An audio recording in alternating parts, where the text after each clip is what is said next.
Di jantung Kemang yang ramai dan modern, tersembunyi sebuah rumah tua bergaya kolonial, berdiri angkuh di balik pagar besi berkarat dan pepohonan lebat yang menjulur liar.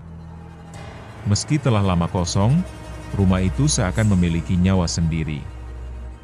Jendelanya selalu tertutup, namun bayangan samar kerap tampak melintas. Warga menyebutnya sebagai rumah setan. Tak ada yang berani mendekat, terlebih saat malam tiba.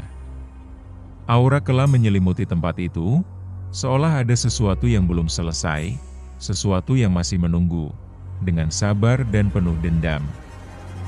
Kisah menyeramkan tentang rumah itu kembali mengemuka setelah seorang fotografer muda, Yuda Putra, mengunggah potret rumah tersebut ke media sosial.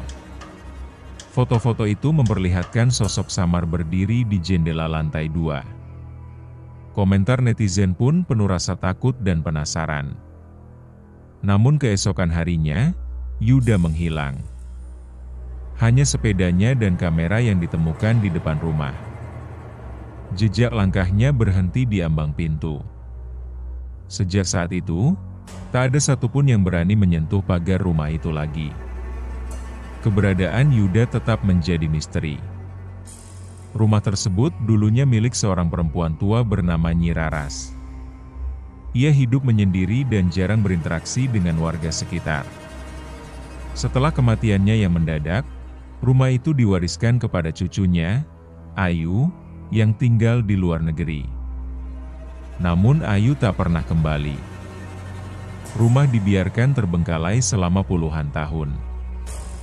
Rumor pun menyebar. Konon, arwah Nyi Raras tak pernah benar-benar pergi.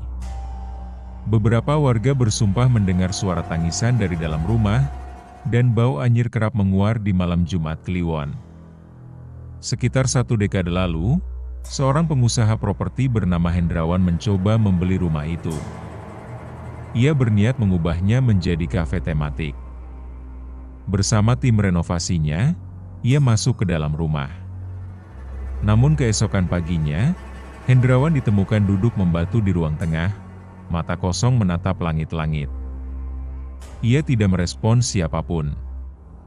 Seluruh anggota timnya mengundurkan diri diam-diam, tidak pernah kembali.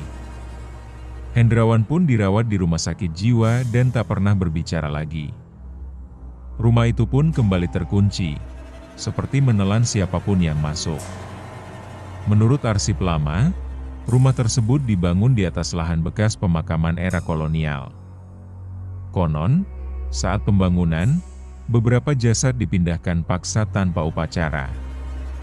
Sebagian lainnya dikubur ulang secara sembarangan di bawah fondasi rumah.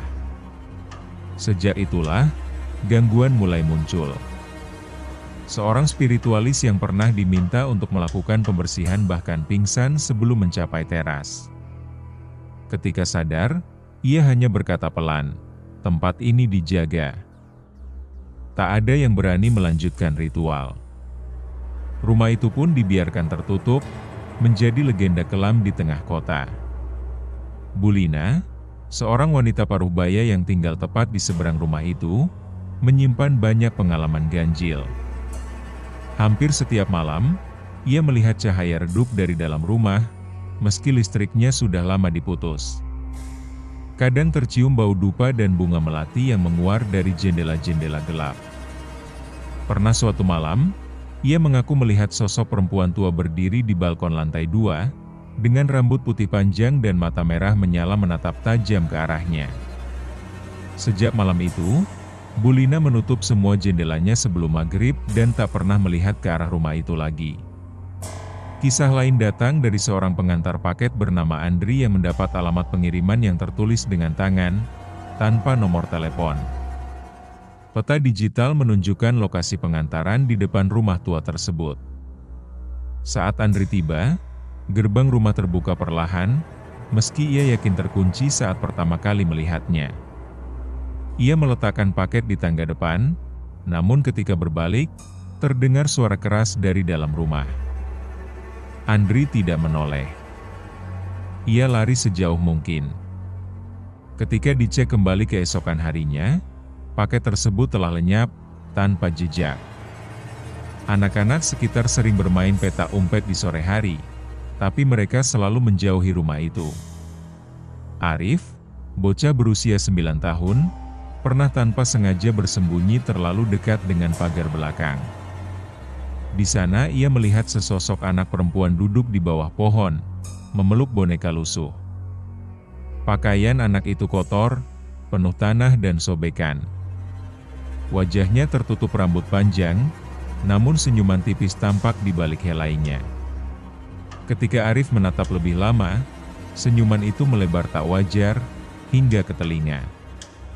Arif berteriak dan jatuh pingsan. Banyak yang mengatakan bahwa rumah itu seakan hidup. Daun pintunya terkadang berderi terbuka sendiri, meski tidak ada angin. Tirai jendela bergoyang, padahal semua kaca tertutup rapat. Sebuah cermin besar tergantung di ruang tengah, selalu bersih seolah baru dilap. Mereka yang pernah masuk mengaku bahwa pantulan mereka di cermin tampak berbeda, lebih tua, lebih kurus, dan kadang bergerak lebih lambat. Beberapa melihat sosok lain muncul di belakang bayangan mereka, berdiri diam tanpa wajah, hanya siluet gelap yang menyerap cahaya. Seorang pria bernama Rendra, penyuka eksplorasi tempat terbengkalai, nekat masuk sendirian pada malam hari. Ia membawa kamera, senter, dan alat perekam suara. Video yang ia unggah hanya berdurasi 5 menit, penuh dengan gangguan audio dan visual. Di detik terakhir, terlihat bayangan tinggi melintas cepat di belakangnya. Rendra menghilang selama 4 hari. Saat ditemukan, ia berjalan telanjang kaki di jalanan Kemang, tubuhnya penuh goresan, dan ia terus menggumam kata yang sama berulang kali. Bangun, bangun, bangun. Pemerintah sempat merencanakan pembongkaran rumah itu untuk keperluan pelebaran jalan. Namun proyek dihentikan tiba-tiba setelah kecelakaan aneh menimpa operator alat berat. Lengan kanan pria itu patah setelah tuas kendali alat berat bergerak sendiri dan menghantam ke dinding rumah. Rekaman CCTV memperlihatkan sosok hitam besar berdiri di atap rumah sesaat sebelum kecelakaan terjadi. Tidak ada yang bisa menjelaskan apa itu. Sejak kejadian itu, alat berat tidak pernah kembali ke lokasi. Proyek dihentikan tanpa keterangan resmi. Ada satu ruangan yang selalu menjadi pusat perhatian, ruang bawah tanah. Pintu besi tua yang menuju ke sana terkunci dan berkarat, namun beberapa orang mengaku mendengar suara ketukan dari balik pintu itu. Ketukan yang pelan dan teratur, seperti seseorang yang mengetuk dari dalam, menunggu untuk dibukakan. Kadang terdengar juga suara seperti rantai diseret, atau bisikan dalam bahasa yang tidak dikenal. Tak ada yang tahu pasti apa yang ada di bawah sana. Namun mereka yang mendekat selalu merasa mual dan ingin muntah. Misteri semakin dalam saat ditemukan surat tua dari zaman kolonial yang disimpan di perpustakaan daerah. Surat itu menyebutkan bahwa rumah tersebut dibangun oleh keluarga Belanda yang dikenal mempraktikkan ilmu hitam. Salah satu dari mereka menghilang secara misterius setelah melakukan ritual pemanggilan arwah di ruang tengah rumah itu. Surat tersebut ditutup dengan kalimat yang mencengangkan, "Kami membangun tembok bukan untuk menjaga keluar, tapi untuk menahan sesuatu tetap di dalam." Surat itu ditulis dengan tangan gemetar. Seorang pengemudi ojek daring bernama Darto mengalami kejadian aneh. Ia menerima pesanan penjemputan di rumah tersebut. Saat tiba, aplikasi menunjukkan penumpang telah naik, namun jok belakang kosong. Saat melaju, Darto merasa berat dan suhu tubuhnya menurun drastis. Ketika melihat kaca spion, ia melihat sosok samar duduk di belakangnya. Wajahnya seperti terbakar. Ia membanting motor dan lari. Sejak kejadian itu, ia berhenti menjadi pengemudi dan menghindari kawasan Kemang meski hanya untuk lewat. Warga sekitar mulai melaporkan gangguan aneh di rumah mereka masing-masing setelah terlalu sering berbicara tentang rumah kosong itu. Ada yang melihat bayangan di cermin kamar mandi, mendengar langkah kaki di atap rumah padahal tinggal di apartemen lantai atas. Beberapa mengaku mendapat mimpi berulang. Mereka berjalan di lorong rumah yang tak berujung, diikuti bisikan lembut yang semakin keras hingga berubah menjadi jeritan memekakan telinga. Setelah bangun, mereka merasa tubuh berat, seperti baru ditarik dari kubur. Seorang pria lanjut usia yang mengaku pernah menjadi penjaga rumah itu selama 2 minggu berbagi kisah memilukan. Ia dibayar oleh keluarga pemilik rumah untuk menjaga dan membersihkan halaman. Malam pertama berjalan tenang, tapi di malam kedua, ia mulai mendengar suara langkah kaki di atap. Ia menolak percaya hingga suara itu berhenti tepat di atas kamarnya. Malam berikutnya, ia menemukan dinding dalam rumah dipenuhi coretan tangan kecil berwarna hitam.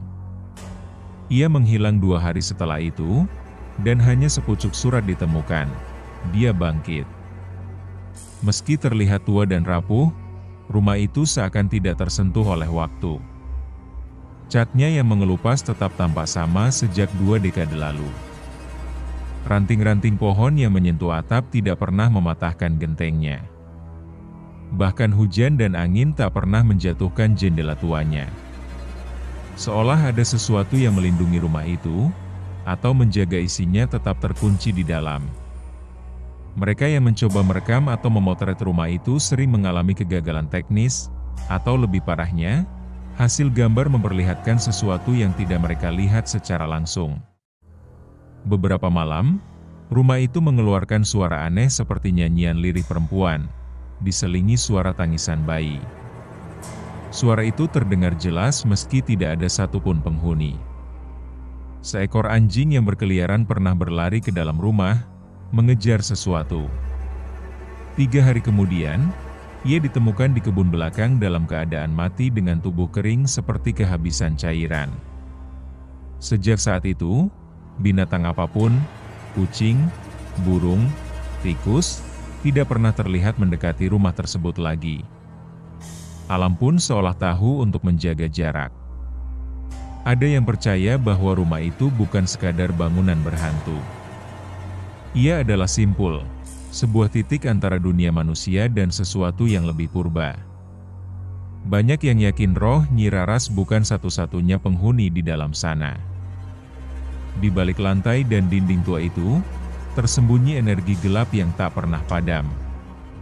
Setiap suara bisikan, setiap pintu yang berderit, adalah panggilan untuk mereka yang sensitif. Dan bila seseorang mendengarnya terlalu dekat, maka pintu itu akan terbuka, dan tidak akan pernah tertutup kembali. Kini rumah itu tetap berdiri, sunyi dan tak tersentuh. Namun tidak benar-benar mati.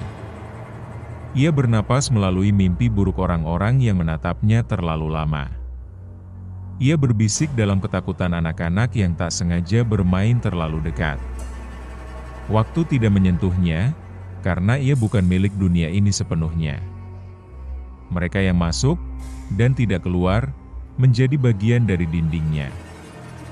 Dan bagi siapapun yang berani melangkah melewati pagar karat itu, bersiaplah, karena sesuatu di dalam sana masih menunggu.